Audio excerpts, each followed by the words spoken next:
Dicen que Latinoamérica está rota, pero ¿y si no lo está por accidente? ¿Y si más bien la rompieron con premeditación, alevosía y tratado de libre comercio?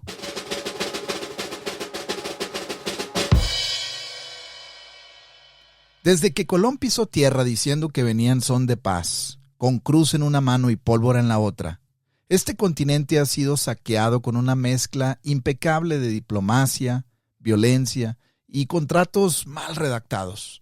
Nos cambiaron el oro por espejitos, las lenguas por dogmas y las formas propias de organizarnos por sistemas impuestos que favorecían más a las coronas extranjeras que a los pueblos originarios. Desde entonces América Latina ha sido más laboratorio que territorio. Un experimento continuo de control, deuda, extradición y silencio institucional. Porque sí, claro, aquí hay corrupción, violencia, impunidad. Pero, ¿quién puso la fábrica de armas? ¿Quién vende los pesticidas y luego los antídotos? ¿Quién cobra el préstamo y pone al juez? Y por si alguien duda que esto se hace con estrategia, según el informe del Oxfam del 2022, el 1% más rico de América Latina concentra más riqueza que el 50% más pobre. Eso no es accidente, es arquitectura. Deuda externa, tratados desiguales y privatizaciones al por mayor. Lo llaman desarrollo, pero parece saqueo con PowerPoint. ¿Quieres más evidencia? Entre 1980 y el 2020, América Latina transfirió al mundo desarrollado más de $2 billones solo en pagos de deuda e intereses. Y mientras tanto, 1 de cada 3 niños en la región vive en pobreza multidimensional. ¿Eso suena como un continente fallido o como un negocio redondo? Y eso sí, sin contar que según CEPAL, al menos el 70% de los recursos naturales extraídos en la región son exportados sin valor agregado, mientras se nos vende tecnología importada a precio premium. Un intercambio desigual que ni Colón habría imaginado tan rentable. Dicen que somos caóticos, pero el caos fue diseñado con regla y compás. Y disfrazado de estabilidad macroeconómica, nos vendieron paz con intereses incluidos. ¿Y por qué la pobreza no se cura? ¿Porque a los dueños del botiquín no les conviene? ¿Y por qué tanta corrupción? ¿Porque alguien tiene que firmar los contratos turbios? ¿Y a quién obedecen los gobiernos incluso cuando parecen oponerse? A los mismos bancos que sostienen sus presupuestos y sus campañas. En el 2019, cuando Ecuador quiso liberarse del dólar y renegociar su deuda, el Fondo Monetario Internacional castigó con la suspensión de préstamos, hasta que se corrigió la rebeldía. No se castiga la corrupción, se castiga la desobediencia financiera. Así que, no, esto no es conspiración, es geopolítica con Excel. Y como siempre, mientras los pueblos lloran, hay alguien cobrando entrada desde un palco prudente.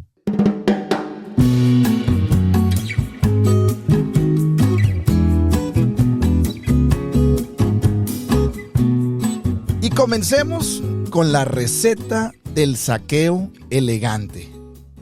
Primero te venden una salvación, luego te dejan solo con el recibo. Si lo pusiéramos en 4 pasos, sería así. El número 1, endeuda al país con créditos del Fondo Monetario Internacional. ¿Sabías que solo entre el 2020 y el 2022 el Fondo Monetario Internacional otorgó más de $168 mil millones a países latinoamericanos? No fue caridad, fue crédito con letra chiquita. Y ya sabemos que en la letra chiquita siempre viene escondido el collar. Nada como firmar tu sentencia económica en una reunión con aire acondicionado y café importado. Y si saltáramos al paso número 2 sería, cuando no puedan pagar, ofréceles reformas estructurales. Suena bonito, ¿no?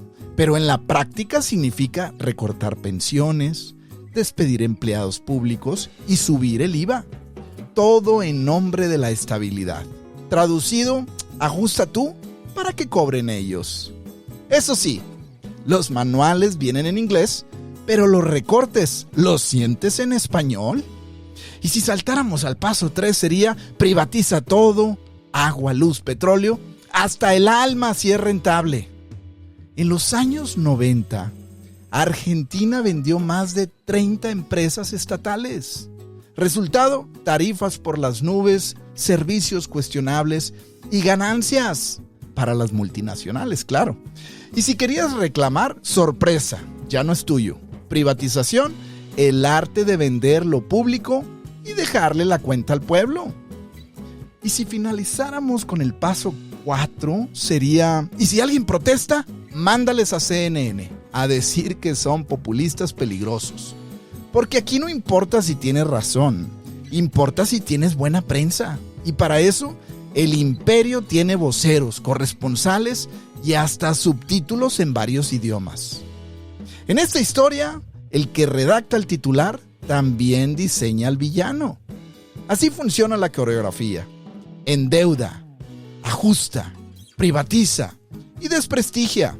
Es un tango financiero donde solo uno baila y el otro paga la música. Y esto no es nuevo. Esto lo hacían desde que trajeron espejitos por oro. Solo que ahora los espejitos son apps y el oro es litio. Y ahora poco a poco vamos entendiendo por qué tanta violencia. Sí, y sin explicación. Porque el coraje se hereda como apellido. Porque la destrucción parece un hábito. Porque el analfabetismo aún es rentable para algunos. Y porque nuestros estereotipos sí sirven, pero solo como mano de obra. Nunca como intelecto que transforma. Nos han enseñado a obedecer, no a pensar. Y para muestra, el fútbol. Un deporte con potencial colectivo convertido en guerra civil de fin de semana. En Europa y Norteamérica lo juegan, lo gozan y se van a casa con sus gargantas intactas. Aquí lo usamos para gritar lo que no nos dejan decir, para odiarnos con camiseta y para canalizar frustraciones que nunca fueron deportivas. Como si ganar el clásico limpiara la corrupción del lunes. Pero eso está cambiando. Y si todo falla, no te preocupes. No solo te distraen, te devuelven la bandera, te encienden el himno y te recuerdan que amar a la patria es deber moral.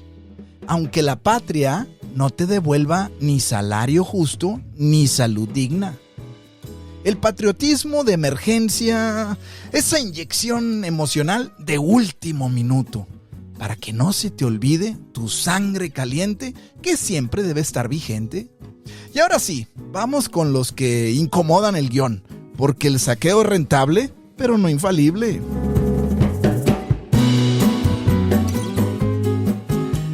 Hablemos de los que quisieron salirse del guión. Y aquí es donde la historia toma un giro peligroso para los que escriben el guión.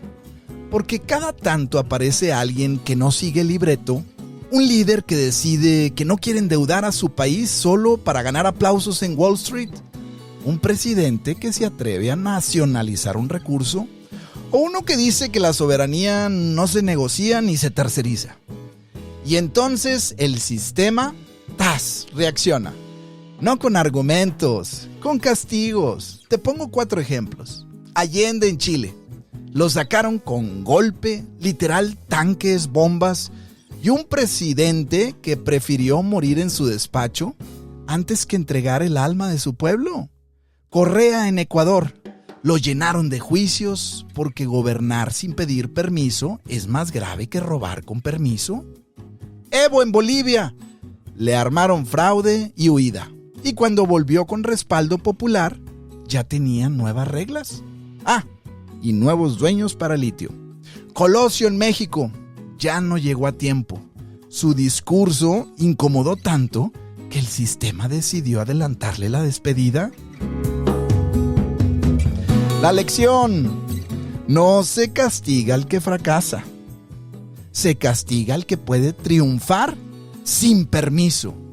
Porque el verdadero delito no es soñar en grande, sino ejecutar sin aval del dueño del tablero. Y aquí entra la parte más dolorosa. Cuando alguien intenta salir de la olla, no solo lo jalan del sistema, lo jalan los suyos.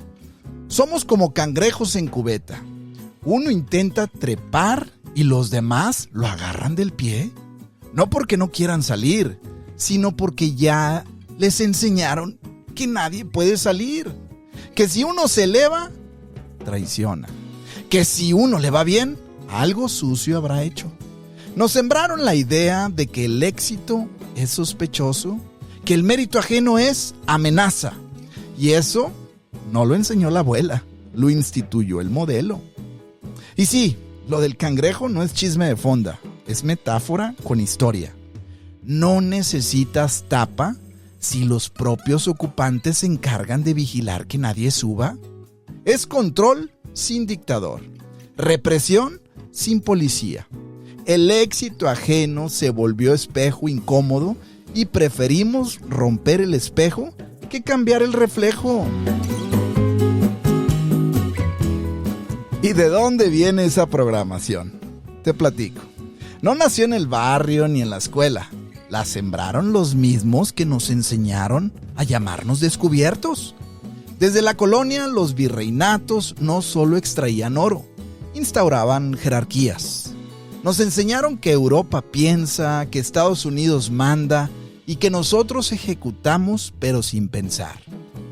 La doctrina Monroe de 1823, esa que decía América para los americanos, en realidad significaba Latinoamérica para los intereses de los estadounidenses. Desde entonces se nos enseña a desconfiar del vecino y a venerar al acreedor. Así nos formaron, a desconfiar del que destaca, a ridiculizar al que sueña, a castigar al que propone sin pedir permiso.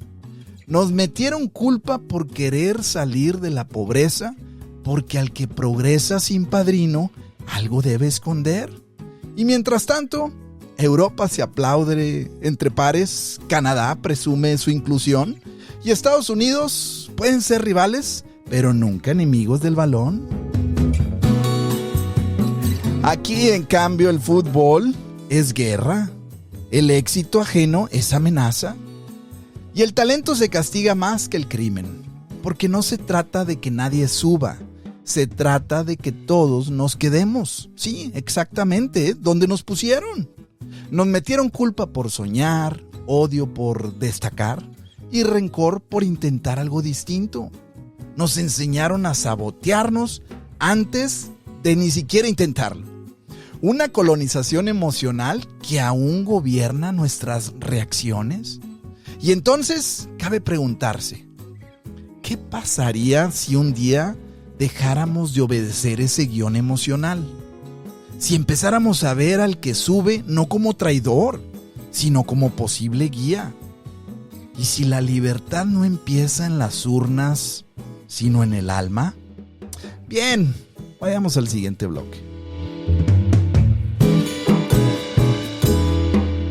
¿Por qué Europa sí pudo y nosotros no? Ahí va. ¿Por qué Europa recibió ese plan de éxito total? Pues gracias al Plan Marshall. América Latina recibió el plan Haz lo que te diga el fondo. Allá se invirtió en bienestar, aquí en vigilancia. Allá se subsidiaron universidades, aquí se remataron a precio de mercado. Resultado, ellos tienen futuro, nosotros deuda y un call center.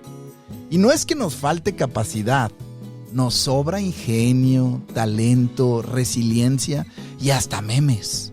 Pero a ellos les reconstruyeron la casa, mientras a nosotros nos vendieron las herramientas sin decirnos que el terreno estaba hipotecado. Mientras allá los estudiantes hacen ciencia, aquí la ciencia es sobrevivir. Mientras allá el arte tiene fondos, aquí el arte se hace con deuda y milagro. Allá se discute el futuro de la inteligencia artificial. Aquí todavía hay quienes creen que leer libros te hace sospechoso. Y no es por genética, es por diseño. Porque si piensas, molestas. Si protestas, incomodas. Y si sueñas, mejor que no se note. Y como si no fuera suficiente, aquí la política se volvió un juego de oportunistas. Roban cuando pueden, gobiernan con contradicción y acaban en la cárcel, sí, por traición. Y muchos ni la sombra dejaron. Porque entre dimes y diretes seguimos ocupados con trabajos llamativos sin poner cuidado. Y aunque la riqueza sea tu casa o la pobreza te embellezca, seguimos siendo parte de la misma mezcla, esa que administra sueños pero prohíbe utopías. Pero aún así, algo se mueve, porque cada generación trae su propia rebeldía, porque el alma, aunque programada, no olvida lo que es volar. Y quizás por eso estamos aquí, no para que nos digan qué hacer, sino para recordar que la historia no se hereda, se reescribe. Y si Europa se reconstruyó tras la guerra, ¿por qué nosotros no habríamos de hacerlo tras el saqueo? Solo hay una condición: dejar de obedecer por costumbre y empezar a pensar con conciencia.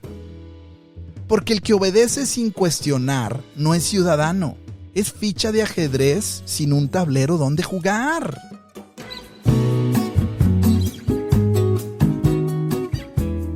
Y bien, cuando el sur piensa por sí mismo, surgen varios temas. Ahora, varios países se atreven a preguntar: ¿y si usamos otra moneda que no sea el dólar? ¿Y si nos unimos a los BRICS? ¿Y si dejamos de ser el patio trasero? Tú ya sabes. Y entonces aparecen alertas de riesgo democrático. Pero el riesgo no es lo que hacen. El riesgo es lo que podrían lograr. Porque cuando el sur empieza a pensar por sí mismo, ¿tiemblan las sillas del norte?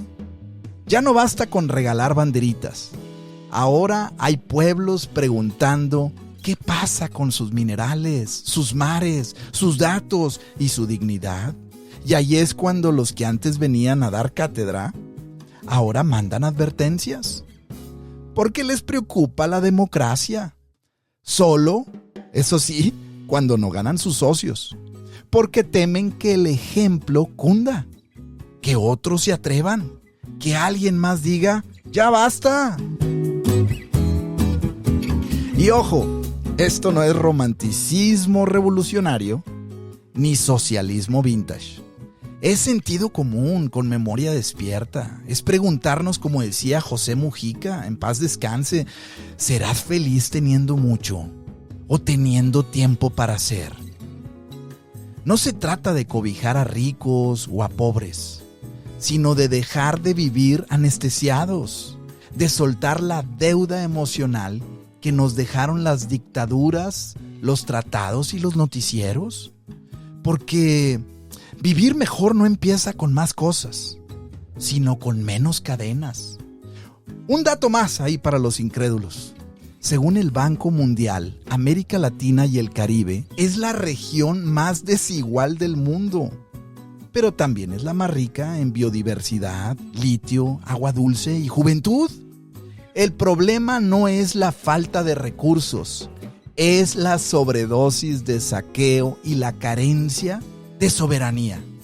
Y mientras China pasó de hambruna a potencia tecnológica, exportando incluso versiones mejoradas de lo que antes copiaba, América Latina sigue atrapado en el rol de proveedor de materias primas. Y la fuga de cerebros que comenzó en los años 70 y 80 aún no ha parado. Solo cambió de maleta y visa. Exportamos talento e importamos dependencia. Pero la historia está cambiando, Sí, y está cambiando de narrador. Y los nuevos capítulos ya no necesitan traductor.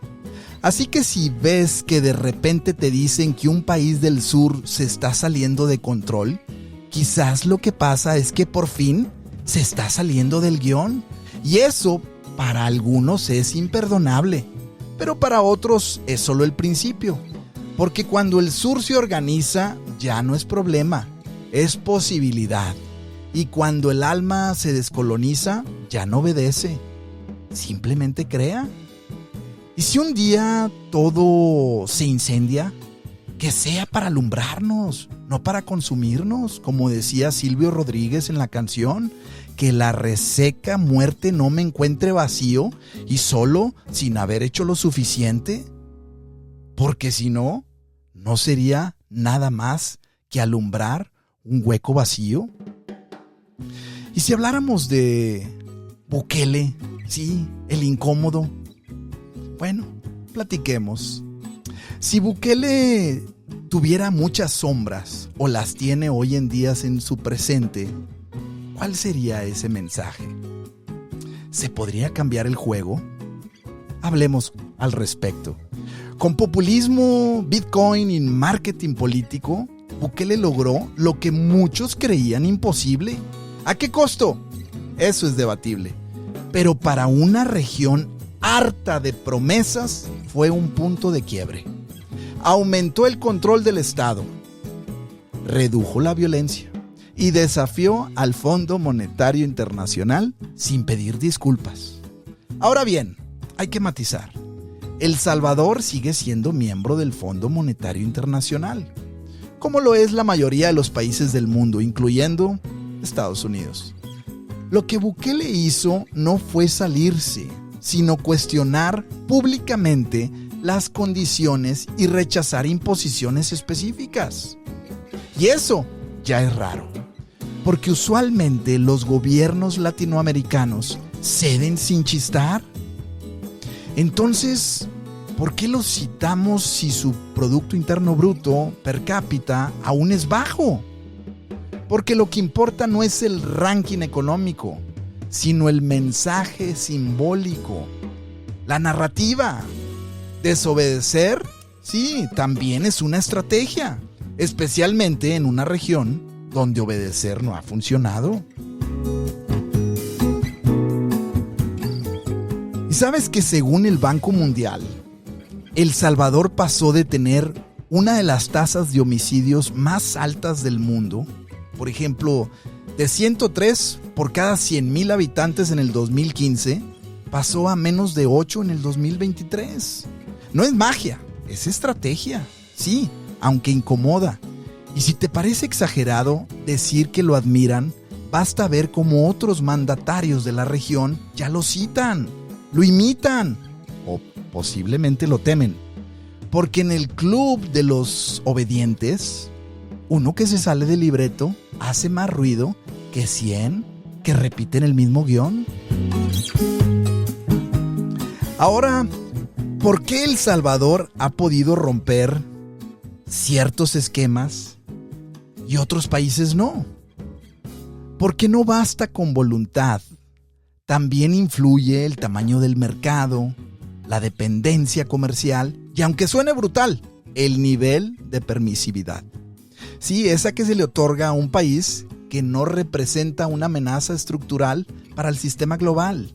México, por ejemplo, ha desobedecido en algunas políticas y lo han castigado con degradaciones de calificación, amenazas de inversión y presión migratoria. Argentina, cuando quiso zafarse del Fondo Monetario Internacional, terminó con una inflación de 3 dígitos y una economía arrodillada ante el dólar.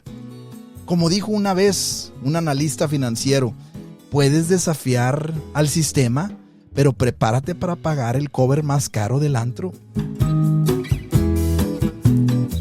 Así que no es que El Salvador haya salido invicto. Es que para el sistema sigue siendo un experimento controlado. Y como todo buen experimento, si empieza a inspirar a otros se vuelve peligroso, es ahí donde empieza la drama. Porque cuando un pueblo deja de pedir permiso, los dueños del permiso entran en pánico. Y así, entre reformas y represiones, entre megacárceles y megapublicidad, El Salvador se convirtió en el espejo incómodo de una región que lleva años esperando una solución, pero repitiendo los mismos errores. Y mientras unos lo celebran como redentor y otros lo acusan de dictador, una cosa es cierta: rompió el ritmo del guión. Y eso en esta región ya es revolución. Y así, entre tanto zapateado, se levanta el polvo sin dejar un claro. Y los que bailan sin ver ahora se preguntan si el baile no era una trampa, sino un movimiento que tenía que suceder. Terminemos. Así que si alguien dice que somos pobres porque queremos, ríete fuerte. Y si te dicen que la América hispana es violenta por cultura, ríete más aún, por favor. Porque esta región no está rota, está estratégicamente saboteada. Y el que no lo ve, no es porque le falte información, es porque le sobra comodidad. Cuando despierte, el mapa del poder va a cambiar. Y los que hoy se ríen van a empezar a temblar. Y así termina este paseo. Entre saqueos maquillados y verdades sin rodeo. Así que, estimados amigos, hasta luego, y que no te roben ni el sueño, ni el suelo, ni el anhelo. Sí, ni el fuego, ni el consuelo, ni el derecho a imaginar un futuro paralelo. Yo soy Javier Medina y esto fue ¿Y con esto qué hacemos?